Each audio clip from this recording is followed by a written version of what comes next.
second and third quarters of 2023. Number 4. Napansin ni Mr. Wamil na kulang-kulang ang mga dokumentong sinubmit ng Office of the Vice President at ng DepEd for their liquidation of their respective confidential funds. Could you tell us how many vice presidents have you audited? Ang tanging nung time lang po ni Vice Presidente Sara Duterte. But there were 3. Who were the vice presidents during this period? Ang naging mga Vice Presidente po since I assume with ICFO in 2014 ay si dating Vice President Binay at si dating Vice President Leni Robredo at yung ating incumbent Vice President po na si Sara Duterte. So, 3 vice president, Vice President Binay, Vice President Robredo, at Vice President Sara Duterte. Sino-sino sa kanila ang inaudit mo tungkol sa confidential funds? Ang buhat po nung nag-assume ako nung 2014, tanging si Vice Presidente Sara Duterte lang po yung aking na-audit na may confidential fund. Bakit, Mr. Witness? Bakit Vice President Sara Duterte lang ang inaudit mo ng confidential funds? Dahil po nung So that's about 900 over 3,000 plus. Counsel for the panel of prosecutors, correct? Your Honor, please, just a logistics issue. I don't think they can hear us at the sound booth po. Who can't hear you? The ones flashing our screen. Are they okay? Okay. Just to address the query of the Honorable Presiding Judge, Your Honor, the acknowledgement receipts constitute 845 documents, Your Honor, for this particular witness and for this particular period, Your Honor. But for the next witness, Your Honor, they constitute 3,617 acknowledgement receipts. In regard to the acknowledgement receipts that the counsel for respondent refuses to stipulate on, is it with this witness or the next witness? This witness, Your Honor, 845 acknowledgement receipts for the period, 11-day period, December 21 to December 31, Your Honor.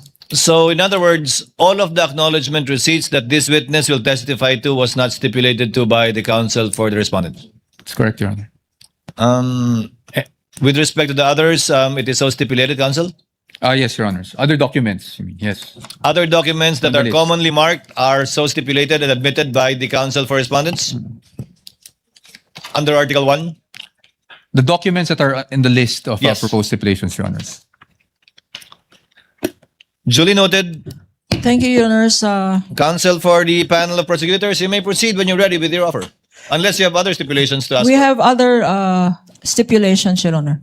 You may proceed, counsel. Secondly, that the office of the Vice President was allotted confidential funds in the amount of 125 million in December of 2022.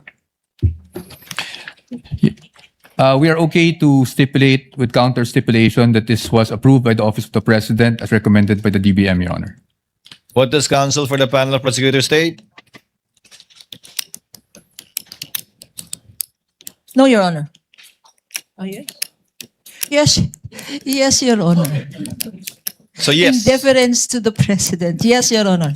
So yes, the stipulation, proposed stipulation by the counsel for the panel of prosecutors, subject to the qualification of the counsel for respondent, is deemed admitted to and stipulated on. May proceed, counsel. Thirdly, Your Honor, as can be seen on the screen, the DepEd was allotted confidential funds in the fixed amount of 37.5 million quarterly. For what year?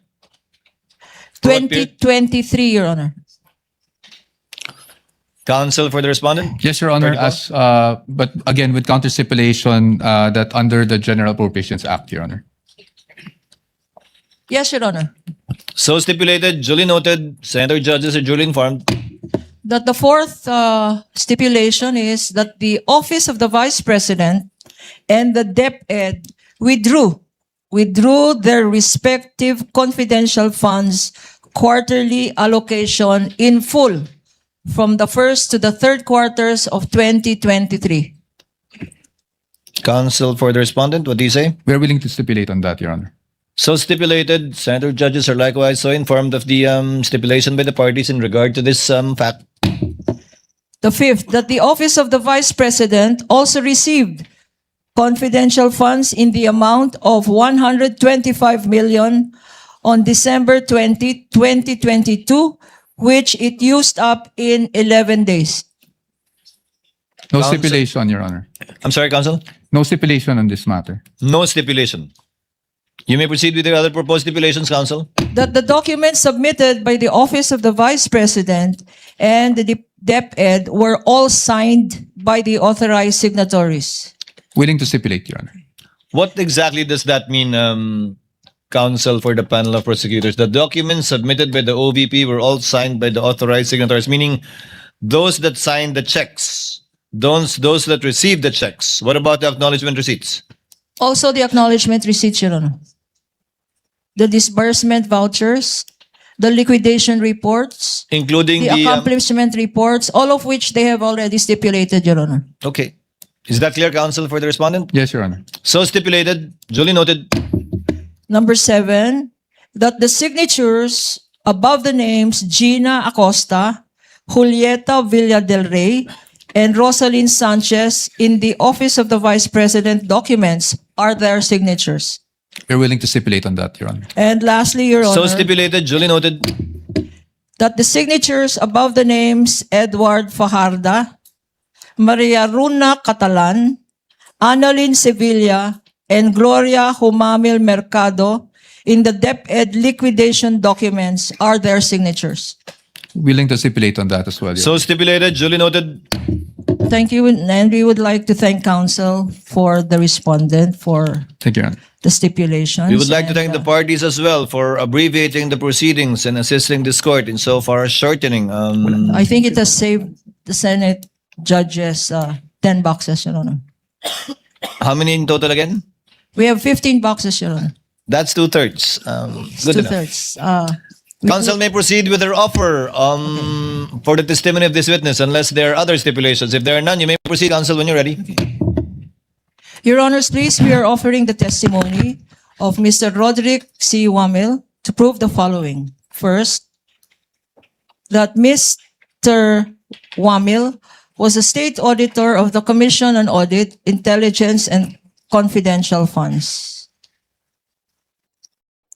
Number 2, that siya po ang nag-conduct ng audit ng Office of the Vice President, liquidation of confidential expenditures for the periods covering the fourth quarter of 2022, which is December 21 to 31, 2022, and the first, second, and third quarters of 2023. Pangatlo, na si Mr. Wamil po ang nag-conduct ng audit of the Department of Education liquidation of confidential expenditures for the periods covering the first, second, and third quarters of 2023. Number 4. Napansin ni Mr. Wamil na kulang-kulang ang mga dokumentong sinubmit ng Office of the Vice President at ng DepEd for their liquidation of their respective confidential funds for the specified periods. Number 5. At dahil dito, si Mr. Wamil ay nag-issue ng audit and recommendations na tinatawag na Audit Observation Memorandum, AOM, dated September 14, 2023 and October 3, 2023, duly issued to the Office of the Vice President for the periods covering the fourth quarter of 2022 or the period December 21 to 31, 2022. Number 6. That Mr. Wamil also conducted the audit of the documents submitted by the OVP through its letters dated October 19, 2023 and November 30, 2023 in response to the aforementioned AOMs. Number 7. That in accordance with Mr. Wamil's audit and recommendations, nag-issue ng Notice of Suspension dated December 13, 2023 sa OVP. Number 8. In accordance with Mr. Wamil's audit and recommendation, an AOM dated February 1, 2024 was issued to the OVP for the periods covering the first, second quarters of 2023, and an AOM, Audit Observation Memorandum dated August 8, 2024, was issued to the Office of the Vice President for the period covering the third quarter of 2023. Number 9, in accordance with Mr. Wamil's audit and recommendations, an Audit Observation Memorandum number 2024-015, dated February 1, 2024, was duly issued to the DepEd for the periods covering the first and second quarter of 2023. Likewise, Your Honor, we are offering the testimony of this witness to identify and authenticate documents, and likewise, lastly, to prove such other matters as are relevant and material to the impeachment of Vice President Sara Duterte, and relevant as well to the aforementioned purposes. Comment from the counsel for respondents on the offer? Subject to cross, Your Honor. Subject to cross, counsel may proceed with her direct examination of the witness, Mr. Roderick C. Wamil, when she is ready. You may Thank you, proceed. Your Honor. With the permission of the presiding officer, Honorable Senator Judges. Magandang umaga, Mr. Witness. Magandang umaga po. Kumusta na po kayo ngayon? I'm feeling a bit anxious lang po as of this moment. Nervyos. Anxious. Okay. Kang mag-anxious. Please state your name again. Your name, your age, and occupation and other personal circumstances, Mr. Witness. I am Roderick C. Wamil, 34 years old and currently an audit team leader of the Commission on Audit, Pasay City. Before I ask you about your present occupation, give us a educational background. What is your educational background, Mr. Witness? Ako po ay nagtapos ng Bachelor of Science in Accountancy from the Central Luzon State University at ng Juris Doctor degree from the Arellano University School of Law. So you are both an auditor and a lawyer. Yes, ma'am. Okay. Ngayon, nagtrabaho ka sa COA. Yes, ma'am. How long have you been working for the Commission on Audit? I've been with the Commission on Audit for more than 11 years po. 11 years. And what position in the COA do you presently hold? I presently hold the position po of attorney of the Commission on Audit. Ano yung attorney for? It is, yung description of the position po na hinahawakan ko. But currently po, I am an audit team leader po sa Commission on Audit Pasay. Okay. Before you were assigned to the Commission on Audit Pasay, what was your previous position with the COA? Before my assignment po sa Commission on Audit Pasay, I was previously assigned as a state auditor po of the Intelligence and Confidential Fund Audit Office of the COA. Itong COA ICFAO, ICFAO? Yes, ma'am. Could you give us a background? Ano itong COA ICFAO? Ang COA ICFAO po ay yung office under the Office of the Chairperson in charge with the conduct of the post-audit po ng liquidation of the confidential fund and intelligence fund of the various government agencies, which include the national government agencies, the government-owned or controlled corporations, and the local government units po. Okay. Na-mention mo ang intelligence at confidential funds. For our understanding, para maintindihan namin ngayon, ano ang intelligence funds at ano ang confidential funds? Ang intelligence funds po under the Joint Circular 2015-01 ay yung lump sum appropriation po na provided in the budget of the agency concerned with respect to their intelligence operations. While Ano naman ang confidential funds? ang confidential fund po based on the Joint Circular 2015-01 ay yung lump sum appropriation po ng concerned agency para sa kanilang confidential expenses. At you earlier said, sinabi mo kanina na ang office ng ICFAO ang nag-audit ng national government agencies. Anong ibig sabihin ng nagko-conduct ng audit? Anong klaseng audit ang ginagawa ng COA ICFAO? Ang audit po na ginagawa ng COA ICFAO ay compliance post-audit po. What do you mean by compliance post-audit? When we say compliance post-audit po, we evaluate a certain subject matter which is covered by the audit with respect to a certain criteria po which is usually po yung applicable laws, rules, and regulations. And in case of the confidential and intelligence fund, ini-evaluate po namin yung liquidation ng confidential and intelligence fund based dun sa criteria na presented ng Joint Circular 2015-01. At pag sinabi naman pong post-audit, ginagawa po namin yung audit after the fact of the disbursement. So, ini-evaluate po namin kung yung disbursements ay properly supported with complete documents as required by the applicable rules and regulations. And if yung disbursements po ay hindi illegal, hindi irregular, or hindi improper. At sa pag-conduct na sinabi mong post-audit, ano ang basihan ng ginagamit natin? Ang ginagamit po namin sa ICFAO ay yung Joint Circular 2015-01. Can you tell us ano itong Joint Circular 2015-01?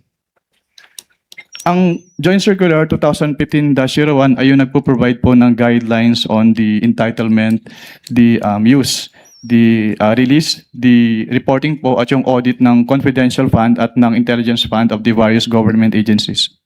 If I show you a document now entitled, and this for appreciation of the Honorable Senate Impeachment Court is being flashed on the screen with the permission of the presiding officer. Council may do so and may proceed. I'm showing to you now a document entitled the Joint Circular 2015, which for identification has been marked as Exhibit P-1-4 for the prosecution. -E. Showing to you this document, we have here, Your Honor, we're being assisted Assisting here by counsel may approach. our Associate Attorney Mark Peng. Likewise, assisting counsel for the respondent may approach Thank you, Your Honor. the witness.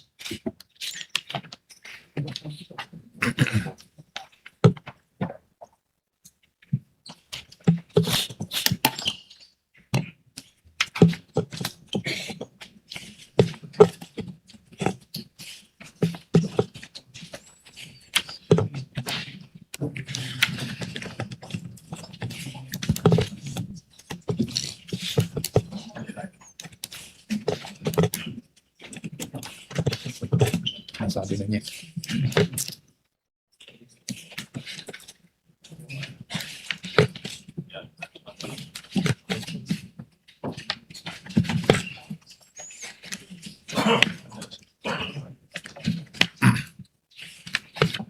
While we're waiting, counsel, Attorney Kapunan, would you like to identify this document as previously marked so that we can have it on the record and for the reference? Your Honor, please, Mr. Witness, what relation does this joint circular have to the joint circular that you mentioned na basihan ng inyong audit, post-audit? Ito po yung same Joint Circular po na basehan po ng aming audit sa ICFAO. Okay. Bakit tinatawag ito na joint circular? Tinatawag po itong Joint Circular dahil ito po ay resulta ng joint efforts ng Commission on Audit, ng Department of Interior and Local Government, ng Department of the Budget and Management, ng Department of the National Defense, at ng Governance Commission for GOCCs. So ito ay 5 government agencies, tama? And since when naging basihan ito ng mga post-audit ng national government agencies? Naging basehan po ito ng audit ng ICFAO sa confidential and intelligence funds ng various government agencies noong January 8, 2015 rather, nung na-approve po ito. Mr. Witness, ikaw ay familiar sa joint circular na to? Yes, ma'am. Okay, if I show you section 4.8 being flashed on the screen, Your Honors, with the permission of the presiding justice. Sa section 4.8 na nakikita natin sa screen, ano-ano, what kind of confidential expenses can be incurred using confidential funds? Under item 4.8 po of the Joint Circular 2015-01, the confidential fund shall be used only for the following confidential expenses. Una po, yung purchase of information necessary for the formulation and Ano implementation pa? of... Dahan-dahan natin. Unang-una, 4.8. Anong una? Ang una po ay yung purchase of information necessary for the formulation and implementation of program, activities, and projects relevant to the national security and peace and order. Being flashed on the screen, Your Honor, is the pertinent provision cited. Pangalawa, ano pa ang examples ng confidential funds or kung ano ang pwedeng paggamitan ng confidential funds? Pangalawa po ay yung rental of transport vehicle related to confidential activities. Also being flashed on the screen for easy reference. Pangatlo, ano pa? Pangatlo po, yung rentals and the incidental expenses related to the maintenance of safe houses. What else, Mr. Witness? Pang-apat po, yung purchase or rental of supplies, materials, and equipment for confidential operations that cannot be done through regular procedures without compromising the information gathering activity concerned. What else, Mr. Witness? Ano pa? Panglima po, yung payment of rewards to informers who must not be employees of the concerned government agency, subject to three conditions. First is yung approval by the head of the agency. Second, it must be supported with documents evidencing the success of the information gathering and or surveillance activities on account of the information given by the informer. Pangatlo, it must be directly related to the conduct of the specific confidential activities of authorized agencies. For purposes of the records, Your Honor, the witness cited 4.8.1 up to 4.8.7 of the Joint Circular 2015. Hanggang 4.8.5 pa lang po. Okay. Sorry. What else, Mr. Witness? Pang-anim po is to uncover or prevent illegal activities that pose a clear and present danger to the agency personnel or property or other facilities and resources under the agency protection done in coordination with the appropriate law enforcement agencies. And last po, yung others that may be authorized by the GAA or other special laws. Okay. 4.8.1 up to 4.8.7. Refer po ng ating witness of Section 4.8 of the Joint Circular. Base rin sa Joint Circular na to, ano naman kung merong mga pwede, ano naman ang mga hindi pwede, yung mga bawal na confidential, alleged confidential expenses. Under 4.11 po, may specific expenses po na enumerate na hindi pwedeng paggamitan ng confidential fund. Una po, yung salaries, wages, overtime, additional compensation, allowance, or other fringe benefits of officials and employees who are employed by the government in whatever capacity or elected officials except when authorized by law. Pangalawa, yung representation, consultative fees or entertainment expenses. At pangatlo, yung construction or acquisition of buildings or housing structures. For the record, Your Honor, reference is made to 4.11.1 up to 0.2 and as well as 0.3. Mr. Witness, sa pag-interpret, when you interpret these regulations and this joint circular and sections that you mentioned,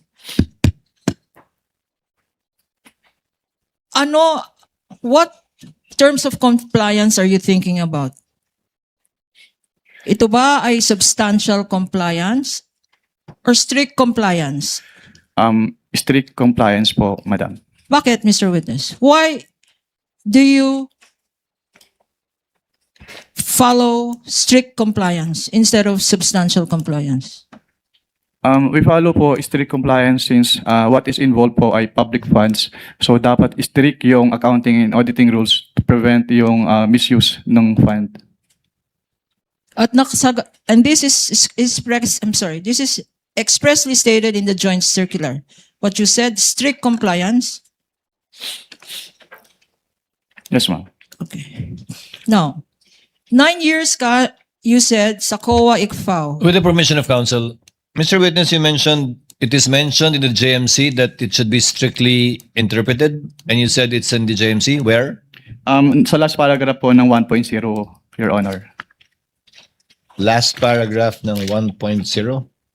So in the rationale. Yes po, Your Honor. Thank you. You may proceed, Counsel. Now, Mr. Witness, you mentioned earlier na 9 years ka na with the COA ICFAO at meron kang mention that you post-audited certain government agencies.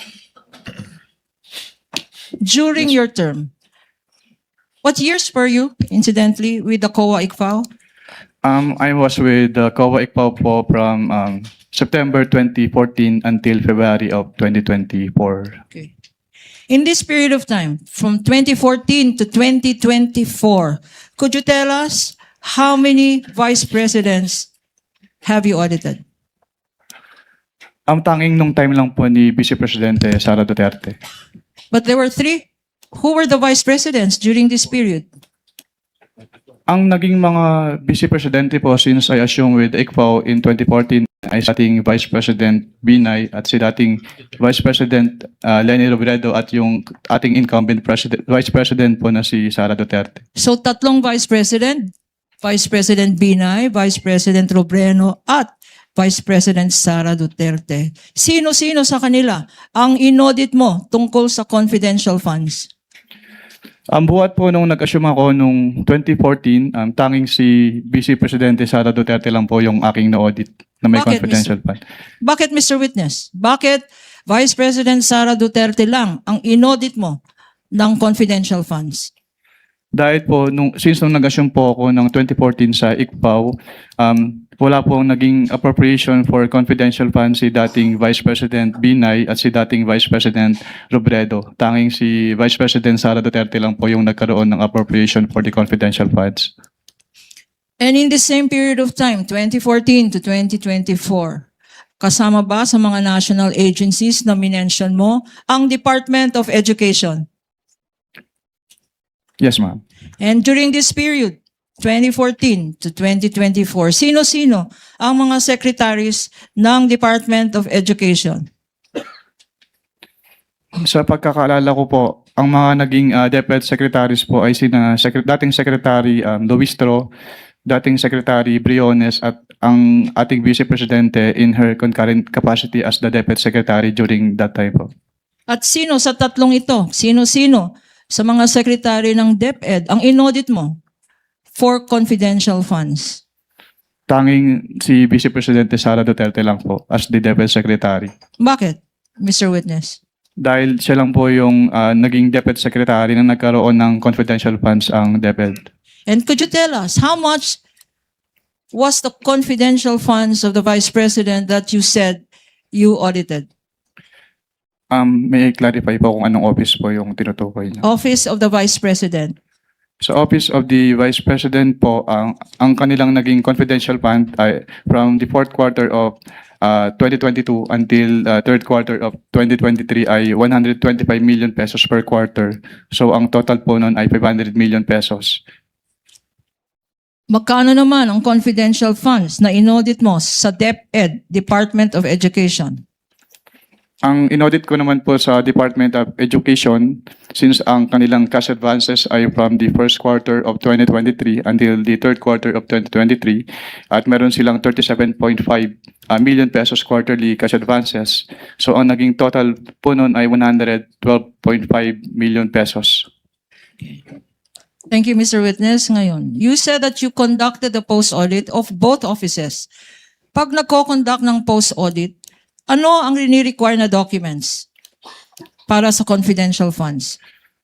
Ang nire-require po namin na documents ay yung mga requirements as provided under the Joint Circular 2015-01 o yung mga tinatawag na liquidation documents po.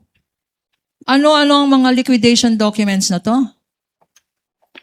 Based on the Joint Circular po, yung mga liquidation documents na yun ay yung kanilang liquidation reports, yung disbursement voucher na ginamit nila, yung land bank checks, yung obligation request, yung kanilang physical and financial plan, yung kanilang accomplishment reports po, and yung proof of submission noon to the Office of the President, the Senate President, and the Speaker of the House.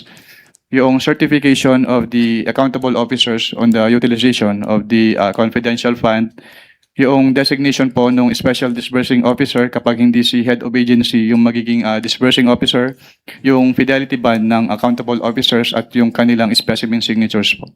Okay. Your Honor, please, these liquidation documents submitted by the Office of the Vice President and the DepEd are among the stipulated documents of the counsel for the respondent, Your Honor. But for easy reference, may we also ask permission to flash them on the screen for the better appreciation of the senator judges. And I ask, I'm sorry. Please proceed. And may I ask Attorney Peña to please show these documents to our witness for purposes of comparison.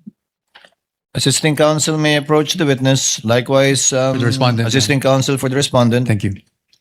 If they so wish, this is for the information of the senator judges, given that the documents stipulated earlier were merely enumerated so that the senator judges may be appraised of the documents that have already been admitted to and stipulated to by both parties. Counsel may proceed.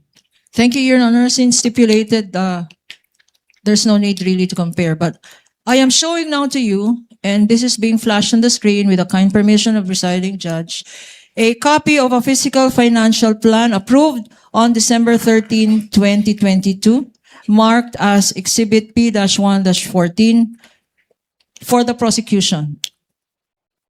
And likewise, for the record, on the part of the defense, marked as D-1-23-OVP. That's Yes, correct, sir. Your Honor.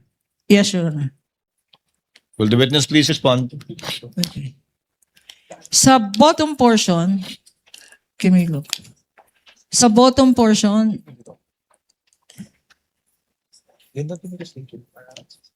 there appears a signature under the words. Meron pong signature sa words approved by. There. Anong ibig sabihin ng approved by? Ang ibig sabihin po ng approve by ay inapprove po noong nakapirma yung contents ng physical and financial plan po based on that document.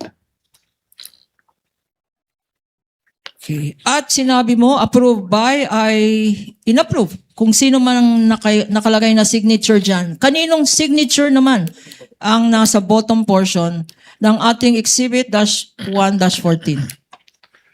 Kay Vice Presidente Sara Duterte po. Why are you familiar? Bakit mo kilala? Bakit mo alam ang signature ni Vice President Duterte? Dahil among their submissions po ay yung kanilang specimen signatures at kasama po doon yung specimen signature po ni Vice President. At yung kanyang pirma po doon sa specimen signature submitted ay kaparehas po ng pirma niya dito sa physical and financial plan na ito. Pinakita sa iyo ang isang physical financial plan which you said is a faithful reproduction of the submissions. And this is now being shown on the screen. Ano ang observations mo dito sa physical and financial plan approved on December 13, 2022? Hindi po siya compliant to the joint circular dahil yung first column which is the programs, activities and projects, hindi po in-indicate nung OBP yung kanilang specific confidential activities na kanilang paggagamitan ng confidential fund as required under item 4.2 of the joint circular. Hindi ito specific according to you and according to 4.2 of the joint circular. Can you please enlighten us? Ano itong section 4.2 ng joint circular? Under item 4.2 po ng joint circular, all requests or allocations for CF must be supported with a physical and financial plan which must indicate the proposed amount allocated for each program and activity dahil ito po yung magiging basis for the disbursement ng kanilang confidential fund. At yung mga sinabi mo, nakikita ba dyan sa dokumentong yan? Wala, based po on this submitted physical and financial plan, hindi po nakikita rito yung kanilang specific confidential activities na kanilang pagbabasihan sa kanilang disbursement. Apart from this, yung nakita mo sa column 1, ano pang ibang observations ang masasabi mo dito sa dokumentong ito? Since yung columns for the expected outcome as well as yung column for the physical target mas match po yung specific confidential activities. So hindi rin po nakamatch or hindi rin compliant yung columns po as mentioned. At bakit? Why do you say na hindi compliant na rin to sa joint circular? Dahil po since hindi naman in-indicate po dito ni Office of the Vice President yung kanilang specific confidential activities, so hindi po na-match based on the information as presented po sa document na ito, yung laman ng expected outcome at yung physical target doon sa kanilang specific confidential activities. And as you stated, what express provision of the joint circular does this violate? The item 4.2 po of the Joint Circular 4.2 na 2015-01. pinakita natin sa screen. Okay. Our next document, Mr. Witness, which we shall show you, is now a certified true copy of Land Bank of the Philippines check number 00002444027, dated December 20, 2022, Exhibit P-1-11-A, common exhibit of the defense as well. Likewise being flashed on the screen, Your Honor.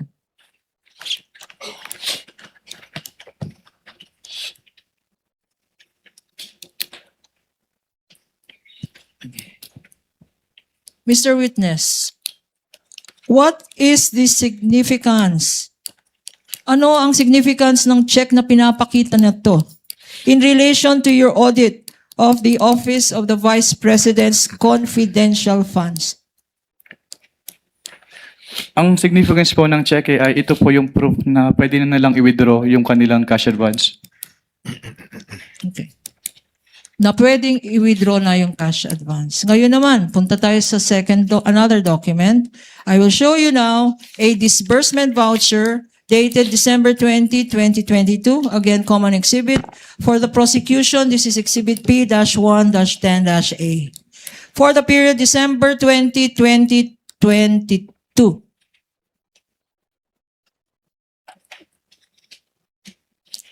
In the middle of this document, pointer. In the middle of this document, there appears a signature under the words, quote, certified expense, cash advance necessary, lawful and incurred under my direct supervision and control. Okay. Anong ibig sabihin nitong certified expense under my direct supervision? Your Honors, What is kindly, the we would pleasure like of to object on that counsel for one. the respondent? Your Honors, that calls for a conclusion of law. I'm Based on sorry, the, counsel. That will call for a conclusion of law on the part of the witness, Your Honor. They're asking for what that means for the witness. Only insofar as how the witness interprets this provision, given that he audited these documents and are part of the submission. Witness may answer. Based on this disbursement voucher po, sinertify po ni Vice President na yung kanilang cash advance ay kailangan at naayon sa batas at na-incur po under her direct supervision. and there is a signature here in this document. Whose signature is this, if you know? May i-clarify po kung anong signature po yung tinutukoy. Ayong sa Above the name, Sara Duterte. That is the signature po of the Vice President, Sara Duterte. What else, if any, observation can you make as regards this document? Under the particulars portion po, nakalagay na yung cash advance is for calendar year 2022, which is not compliant po with the joint circular. Since under the joint circular po, the disbursement voucher shall state the duration of the implementation of the project. Pero since this cash advance is for the fourth quarter 2022, so hindi po tama yung nakalagay dito na yung cash advance is for the calendar year 2022. At ano naman again? Ano ang violation nito sa joint circular? May I refer po to the joint circular, Your Honor, for the specific provision? Witness may refer to the joint circular previously marked.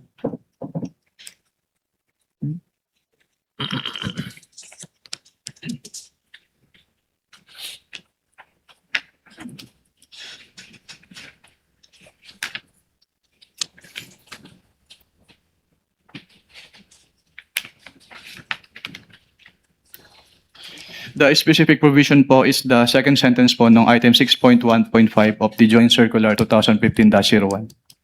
Being flashed on the screen, Your Honor, presiding officer, with your kind permission. You may do so, Counsel.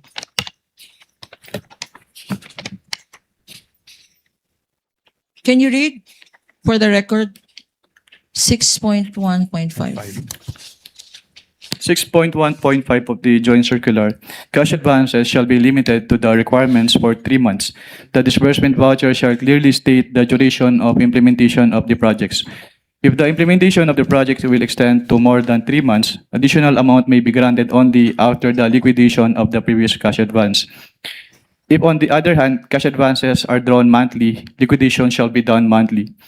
Cash advances shall be granted only upon the certification of the agency accountant stamped or printed on the disbursement voucher that previous cash advance for the same purpose, project, or activity given to the SDO requesting cash advance has been liquidated and proper accounting thereof was made in accordance with this joint circular.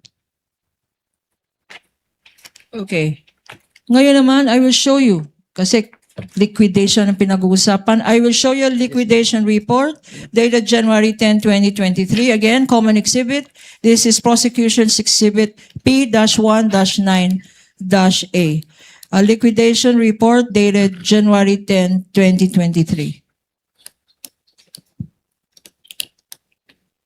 In the middle of this document, by the bottom, there appears a signature under the words, certified purpose of travel cash advance duly accomplished. Mr. Witness. And this certification, Counsel, just to correct you, certified purpose of cash advance duly accomplished. There's no word travel. yes, Your Honor. Do you confirm, Counsel? You may Yes, proceed. Your Honor. Certified purpose of travel cash advance Of cash advance. of cash advance duly accomplished. Yes. You may Thank you proceed, for Counsel. thank you for the correction, Your Honor. What does this mean in terms of your audit? This means po na sinertify po ni Vice President na yung layunin ng cash advance ay kanilang na-accomplish.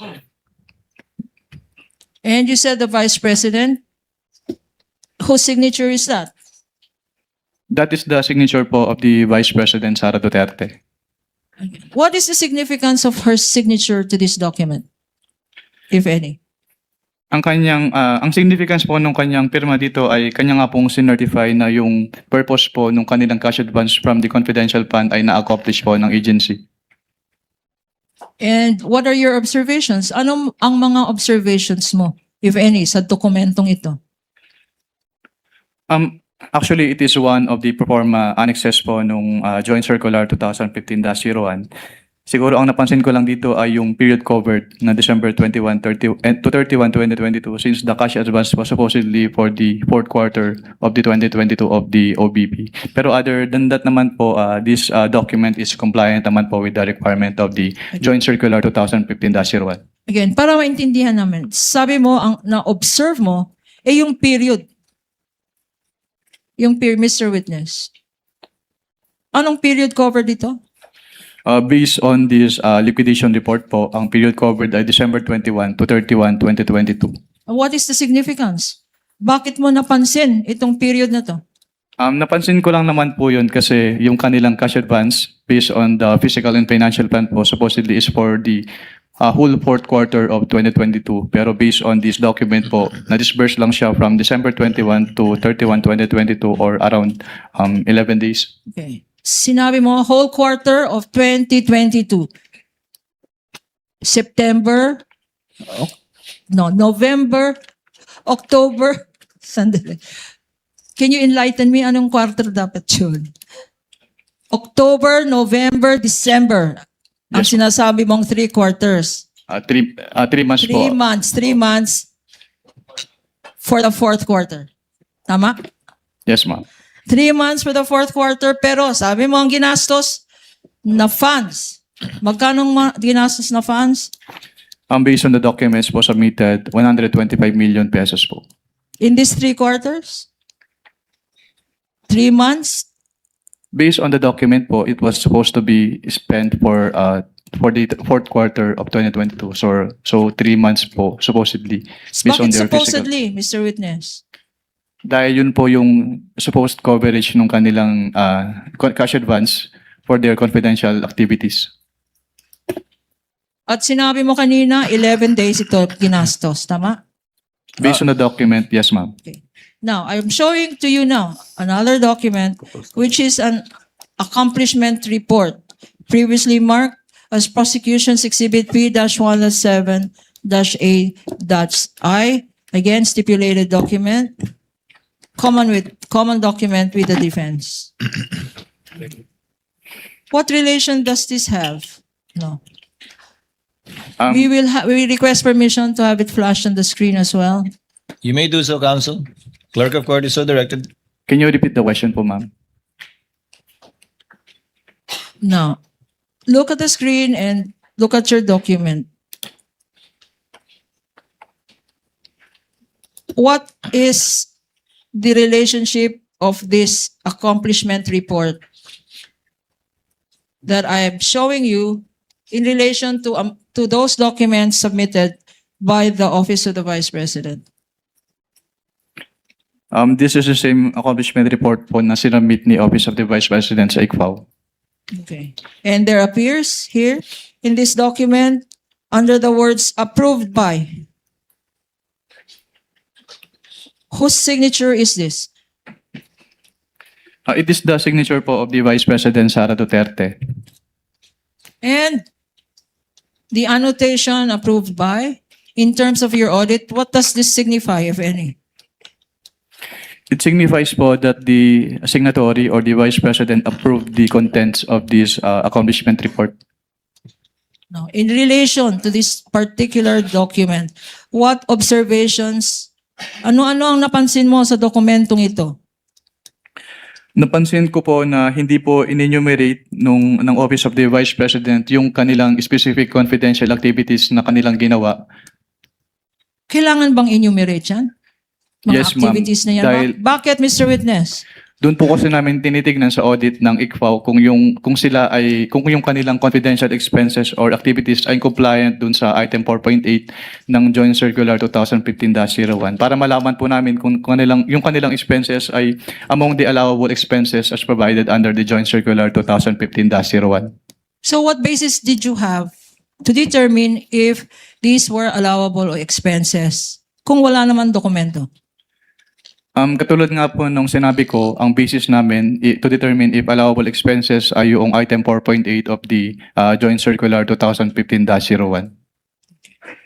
Now, I'm now showing to you a certified copy of the Office of the Vice President certification dated January 10, 2022, notarized on January 16, 2023. Prosecution's Exhibit P-1.6-A, likewise a common exhibit with the defense previously stipulated, being flashed on the screen with the kind permission of this court. Counsel may do so.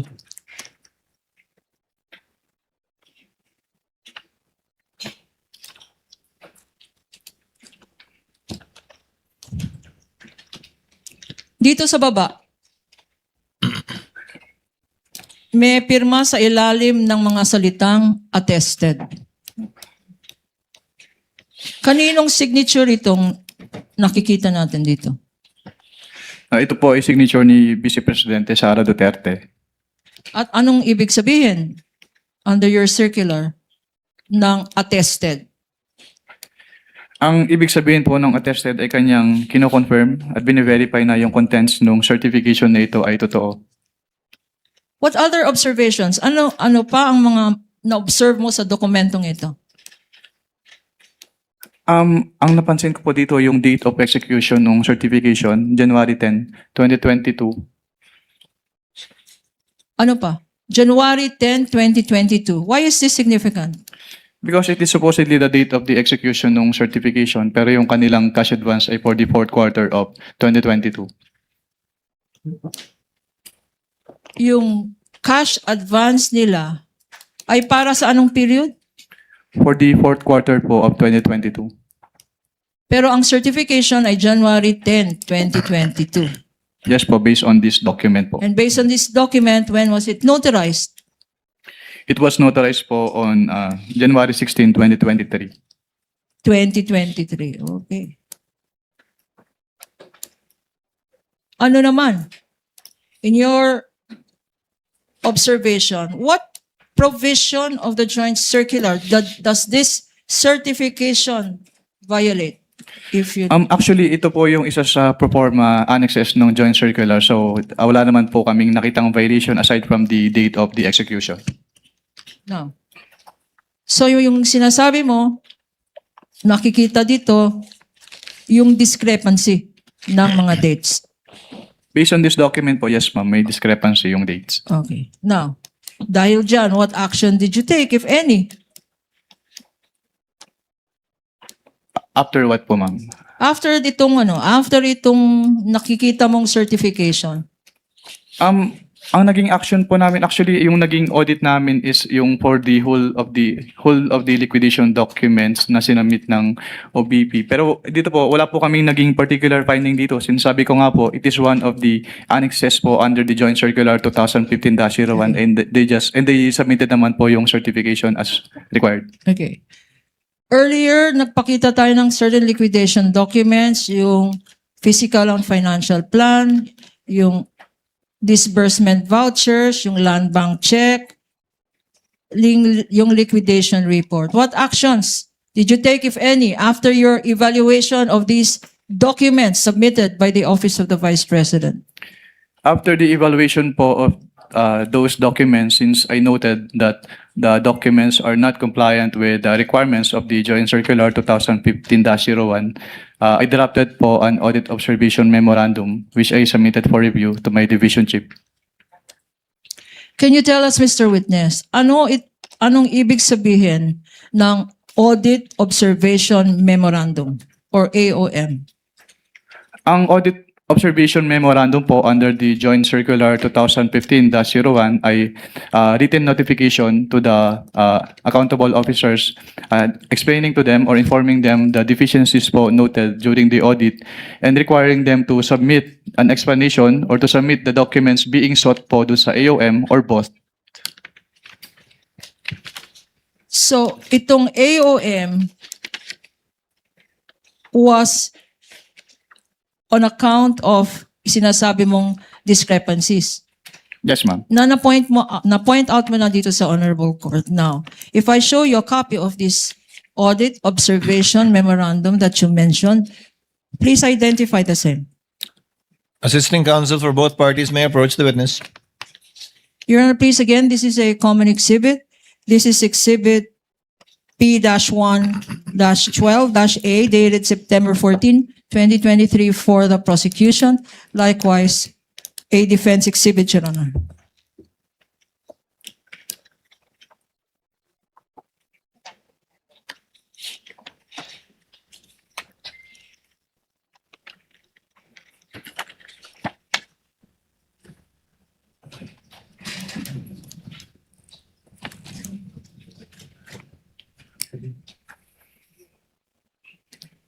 For the record, the witness is examining an audit observation memorandum dated September 14, 2023, covering the period December 21 to 31, 2022, or an 11-day period.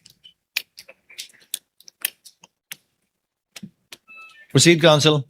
Can you tell us, Mr. Witness, what were your findings, if any, in relation to the audit